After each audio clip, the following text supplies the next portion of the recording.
guys, welcome back to my channel. It's your girl Nats and I hope everyone is happy, healthy and doing okay. So guys, I am currently at work right now editing part 1 of this video, and I realized I had to do a video intro for part 2.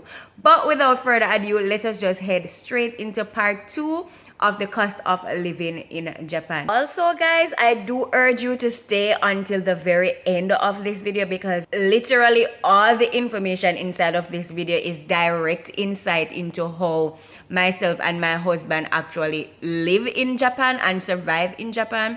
And I do have some very good pro tips for you at the end of the video. Please watch until the very end. Thank you guys for all of your support. Back to the video. Guys, let us just move on to my utilities. And I have my budget book right here. So for June and July, as we have been discussing, utilities. Now our utilities consist of light, gas, water, phone bill. Now we have to pay health insurance and pension out of our salary because it does not get deducted before we get our pay. But the utilities are basically like gas, water and phone bill. Now in Japan, it is nothing like Jamaica where you just add credit to your phone and you make a call. In Japan, you have to be on a phone plan, which means every single month you'll have a phone bill to pay even if you do not call anyone on your Japanese phone. Once you have a phone in Japan, there's a basic plan and there's a basic fee that you have to pay, regardless of if you use the phone. So once you come here, phone bill is a must, and I do recommend getting a phone in Japan. It makes things way more easier. And light bill. So our light bill now, you see, the thing is, our light bill will be way more than what I think a single person in Japan would spend, because simply it's 2 of us and it's double everything. And to be honest, even though I might be ashamed of this, you know what, I'm living my life without no regrets. Me and Adam, it is what it is for us. We don't think about, oh, we can't use so much water because the water bill and the gas. We do not think about that. We are like, if this is going to make us more comfortable, this is what we're going to do. So if it means that it's going to make us more comfortable to have the AC on the entire day in the house, that is exactly what we're going to do, even if the light bill comes to 20,000 yen. Because you know what? The light bill might come to 15,000 yen if we don't have the AC on all day. And guess who will be burning? Us. So we do not think about that. We just live to be comfortable. So our light bill, our bills are usually like on the higher side of things. So our light bill for June was 5,603 yen. 5,000 odd yen in light bill. And in July, our light bill was 6,300 yen. So there you have it. You can see our light bill is usually over 5,000 yen but under 10,000 yen, and we are really just okay with it. And again, another thing, we do not do our budget to say like, all right, $10,000 is light bill for this month, and then if we spend like 12,000, we're like, oh, we're over budget and blah blah blah. We don't do that. We just look at it as whatever the light bill comes to, that is what we are going to pay. And that might be an unhealthy way of looking at things, but to be honest, it takes the stress out of it for us, and we just pay whatever the bill says. If it seems too high, we'll contact our coordinator and ask why the hell the bill is so high. But then of course there's an explanation. There's always an explanation in Japan, and we just pay it. You understand, guys? We just pay it. We just paid. However, we do have an idea that, oh, the light bill would never come over, say, $11,000. That would be ridiculous. So if it does come over $11,000, then we would like call somebody and try to figure out why. But at the same time, it has to be a reason why the bill is $11,000 in Japan. It is nothing like Jamaica where your light bill is just ridiculously high without any explanation. There is always an explanation. Alright, so our water bill, our gas bill is usually the highest bill of all. And our gas bill in June was 5,997 yen, and in July it was 5,481 yen. Right? So again, our gas bill in the 5,000s, and it is usually high. As a matter of fact, before we moved here, our gas bill was like 12,000 yen and all of those stuff, but really and truly we were burning the AC and all of that stuff and the hot water so much, it would have had to been high. And then our water bill, now at this apartment we get water bill every 2 months, so that is kind of a relief. In June we paid water bill for 13,000 don't laugh, $13,292, and this light bill was for 2 months. All right, so it is not, we did not use 13,000 worth of water in just 1 month, even though if I had to say we waste any form of utility in the house, it would definitely be water. We are very wasteful with water. I brush my, this is the thing is with me, if I'm in a water zone, the water has to be touching me. I am not one of those persons who can brush your teeth at the sink and have the pipe off.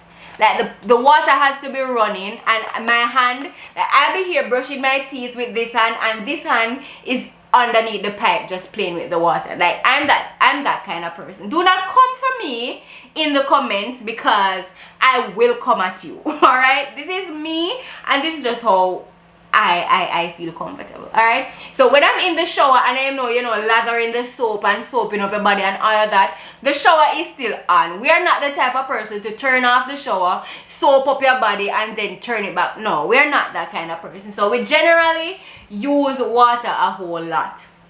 You understand? So our water bill is generally high, and we're okay with it. Trust me, we're okay with it. And maybe we're okay with it because we have more money than the average single ALT in Japan. But you know what, it is what it is. So that is that for water, guys. And for our phone bill, now me and Adam, we have 2 different plans on our phones because we use our Japanese phones for different reasons. My actual phone, this phone, it is not a dual SIM phone, so the Japanese SIM card cannot go into this phone, which means I have to use internet on my Japanese phone. And like when I'm out and at school, I have to hotspot this phone, which means I need a larger internet or gigabyte amount for the month. Adam's phone is a dual SIM phone, so he can have his Japanese SIM inside of his actual phone, so he does not need to use the hotspot and all of that. Me, on the other hand, I have to use 2 phones, so obviously I'm going to be paying more in phone bill. So usually my phone bill, like the basic fee, if I do not use internet and if I don't make any calls and if I don't send any text messages, the basic fee that I have to pay for my phone bill is 4,500 yen. That's the basic if I do not use it, because as I said, once you're in Japan and you have a phone, you have to pay a bill. That's just how it works. But if I do like use more internet than what I signed up for in my contract and stuff, money adds up. Now in Japan, if you talk for over 10 minutes on your phone, then I think $3 per 30 seconds adds on to your total balance. And so with a regular phone bill, you get up to 10 minutes free, but once you go over 10 minutes, you have to start paying charges. Also with the internet, if you get 6 gigabytes a month, you can use that, but once you go like 6.5 gigabytes or so, it starts to add on. They do not shut off your internet, so you won't have a phone with no internet if you do go over your limit. What they'll do is they'll slow it down, so it will take forever to do things if you go over your limit. So our June phone bill was a total combined, it was 12,189 yen, and then in July it was, well, our July budget said it was paid before, so we paid the phone bills before we did the budget. So I'm not sure how much it cost, but around the same, because the basic fee is around the same. Now we are paying internet bill, so that is another thing that has to come out of our salary. So $12,012 for our internet, and that was for 2 months because we missed a payment for one of the months. But regularly per month. The internet is about 5,000 yen. And then, as I said, our health insurance, we have to start paying it manually at the convenience store, and that is 38,100 yen. So in June, our utility subtotal alone was 37,000 yen. Just the utility, just the light, gas, water, and all of that was 37,000 yen. We have not checked grocery just yet. Alright, and then in July, our utility budget alone was 61,893 yen. You guys would have seen that in the vlog that I did when we were budgeting. Now on to groceries, guys. On to groceries. So you see how much deductions we passed through already? And remember, it is two of us, but it's going to be one of you. So just look. Your utilities won't be as high as mine, because some persons are more minimalistic than others. I have friends here that say, you know what, their utilities can never come over $6,000. So I don't know if they bathe once a month, or you know, I don't know what they do to cut down their thing, but based on your lifestyle, you can navigate just how much you pay in bills.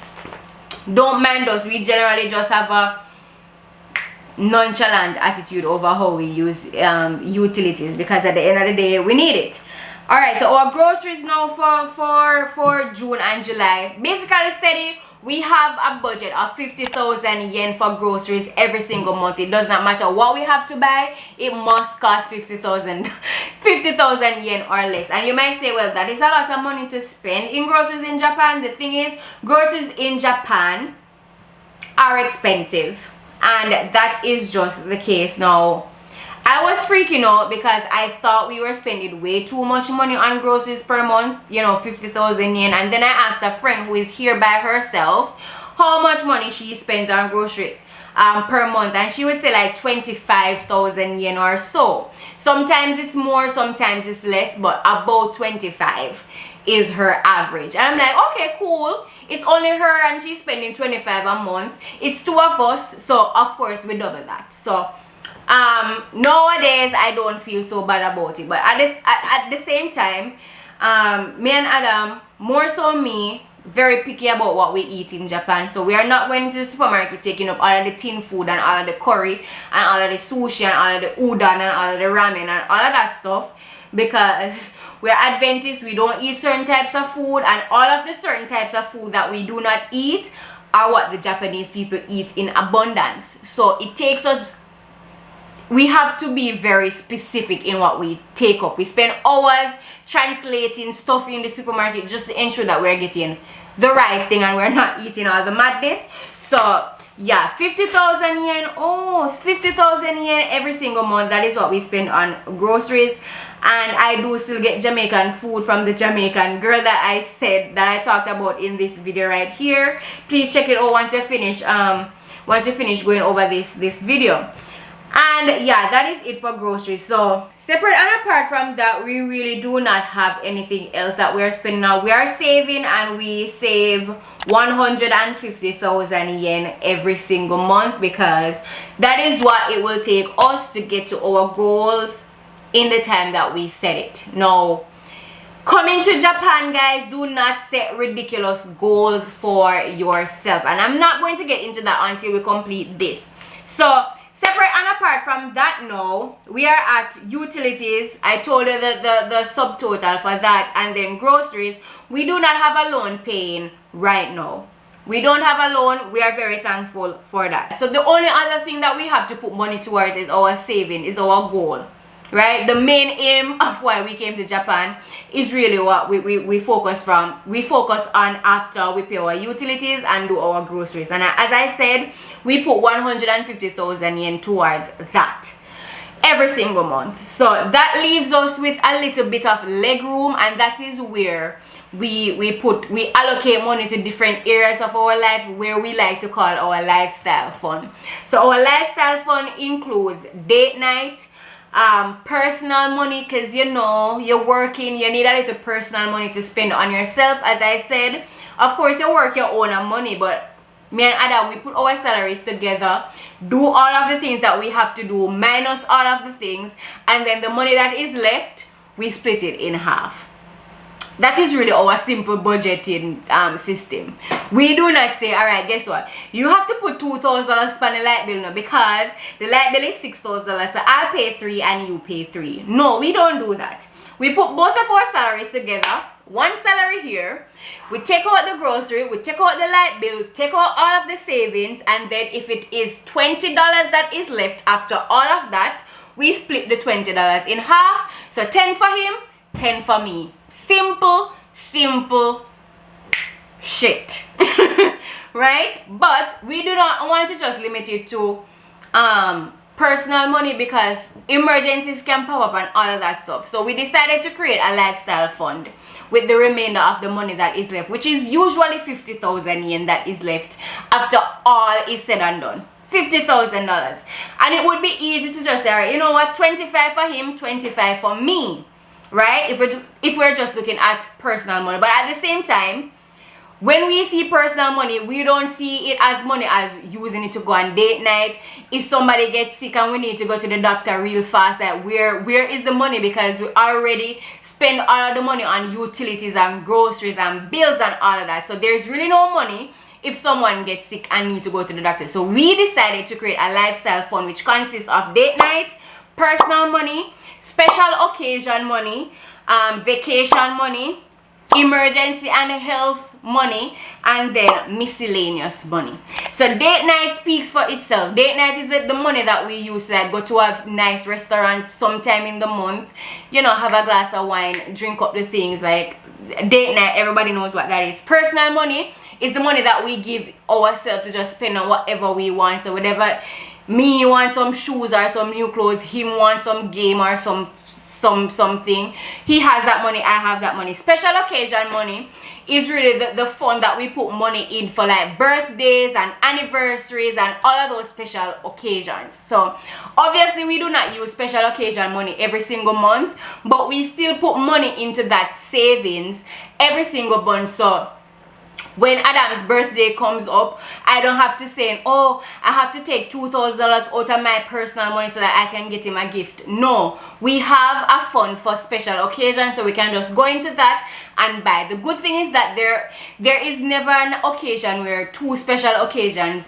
is happening at once. So unless it's my birthday and Christmas, which, to be honest, as I grow, I have begun to accept the fact that, okay, my birthday is 2 days away from Christmas, so it's okay if I get one gift that represents both of them. Adam, please do not take this as, take it with a grain of salt. That's all I'm saying. Right? So that is it. And then vacation money is like, not a high-end vacation where you have to take planes and all that, but vacation money is like, if we have a particular holiday like Golden Week or Spring Break or Winter Break, if we're not traveling international, like going back to Jamaica or to another country, then you know we can go to Tokyo Disneyland, or we can visit a few castles, or we can go to another prefecture basically and like sightsee there and so on. So that is what we call vacation. It's really mini vacation because a big vacation obviously would have to come out of our saving budget. You understand? So mini vacation, that is for small travels, which we have not been doing because Corona and we were moving and all of that stuff, which means that although you might think that we were still continuing to put the money into that specific mini vacation like savings, we were not, because we're like, we're not going to be traveling for a whole long time, so might as well we just put back that money either in our savings or top up somewhere else. So we have not been putting money into that as of late. However, it still goes. And emergency and health, we put money into that just in case somebody needs to run to the doctor real quick or any other thing. We have some money that can do that. And then of course miscellaneous is for if the bleach run out, or if we need an extra dish soap, or we need an extra toilet paper, or just miscellaneous things that you have no idea that you'll run out of, but then you do run out of it. And yeah, that is really our cost of living here in Japan. So guys, I am going to try my very best to not get frustrated at my computer and actually spend time editing this video where I can put all the figures on the screen for you to understand. Feel free to pause, go back, skip, write down what you need to write down and all of that so you have an idea of what I'm saying and you don't forget. But yeah, basically that is how we spend our money here in Japan. So I did not give you our total expenses in like separate and apart from what actually gets taken out of our pay. So in June our total expenses, which includes our utilities and our grocery and our savings, well not our savings, because for the past two months, as I said, we have been paying key money, which means the 150,000 yen that we should have been saving, it has been going to key money, right? So we have not been personally saving right now, but as of this month, August, we're back on track with our 150,000 yen saving goal. But our total expenses came up to like 128,000 yen in June and 134,000 yen in July. So there you have it, guys. Like, I don't even know if this makes much sense. Does it? Well, if this no makes sense, I get knocked out 2 hours this. You're good, man. Everything so accurate. Alright guys, so yeah, those were our expenses for the 2 months. And as I said, our savings was not in that because our savings was already deducted from our salary for key money. But obviously if we weren't paying the key money, then we would have extra money. But for the past 3 months, we have not been having extra money at all. All of our money has been going basically into bills and things that we need to be paying for in Japan. So this is what I want you to know, that like coming here by yourself is really going to be strict. You have to be strict on yourself. You have to tell yourself that this is my goal. And guys, a pro tip that I have for you in coming to Japan also is do not come here with unrealistic goals, because you will be disappointed, you will be depressed, you will have a heart attack. You'll have a heart attack. Alright? Do not come here with unrealistic goals. If you have 2 loans back home in your home country to pay for and you want to save, do not tell yourself that you're going to pay back your student loan, pay off your other loan, and also save in a year or 2, because it will not be possible. Alright? One at a time. Like me and Adam coming to Japan, we only had 3 goals. 3. We did not pack our goals list with a number of unrealistic things, because it will mean that we will be here for 10 years and that is not happening. Not happening. Right? So we came here with 3 goals, and one of the goals we did achieve. Hallelujah. One of the goals was to pay for our wedding in full, in cash, not owing anybody, just paying for our wedding, and we did.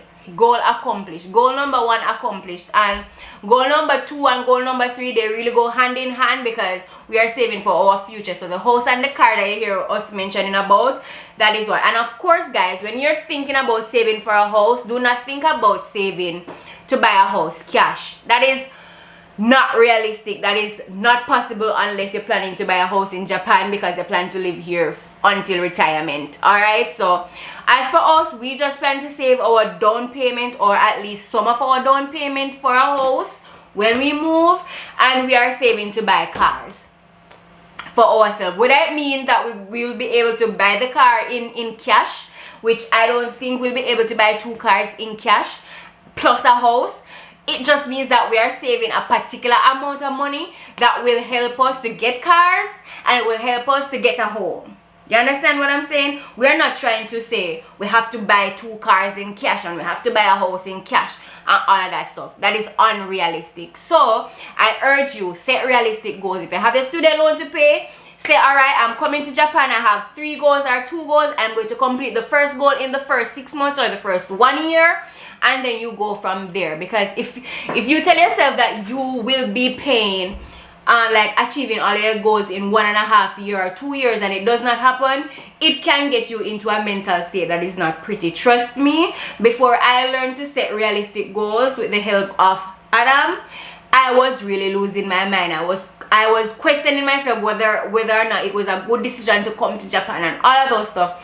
And also I know people who have left Japan because they set unrealistic goals and they were not able to meet them, and it was like a waste of time and they went back home. You understand what I'm saying? So set realistic goals. Another pro tip that I have for you guys is to not switch apartments once you get to Japan. Now, if you're a single person coming into Japan, chances are all of these ALT companies, they use Leo Palace as their apartment persons here.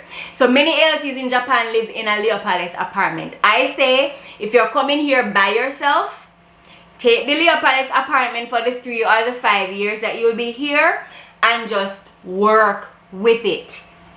Because what that means is when you come here and you have to pay key money like what we have been paying, once you pay off your key money in say 1 year, depending on how your company deduct the key money from your salary, once you pay that and you're here for 5 years, that is all. You do not have to pay key money ever again, and key money is very expensive and it can cause a dent in your budget. Do not be like us. We are 2 people and the Leo Palace apartment, you can see in the apartment video, which I will link of course right up here in the cards.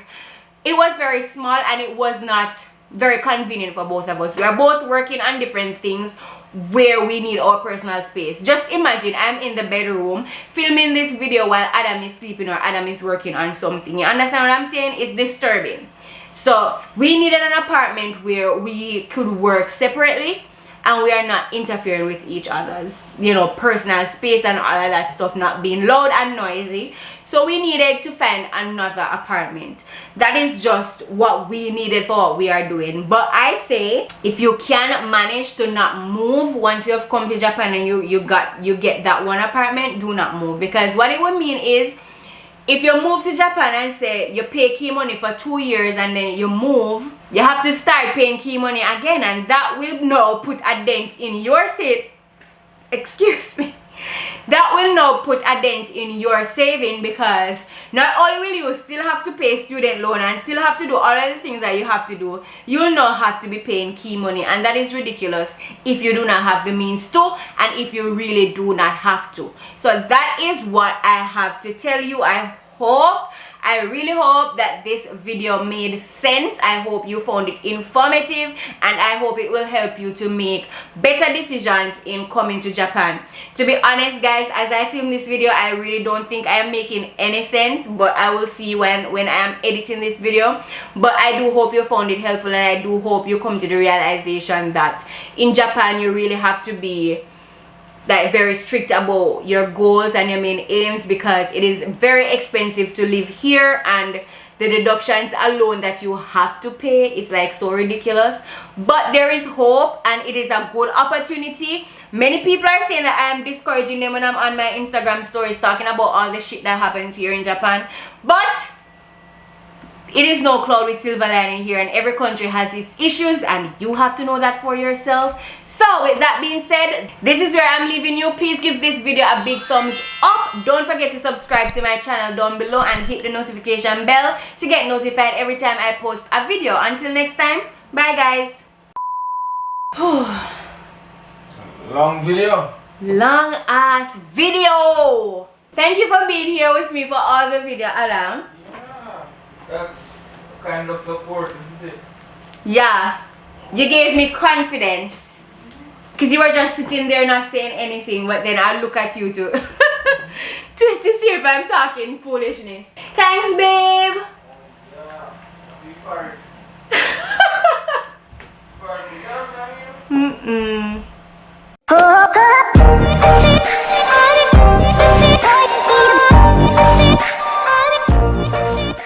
So back to what I was saying. Could be us.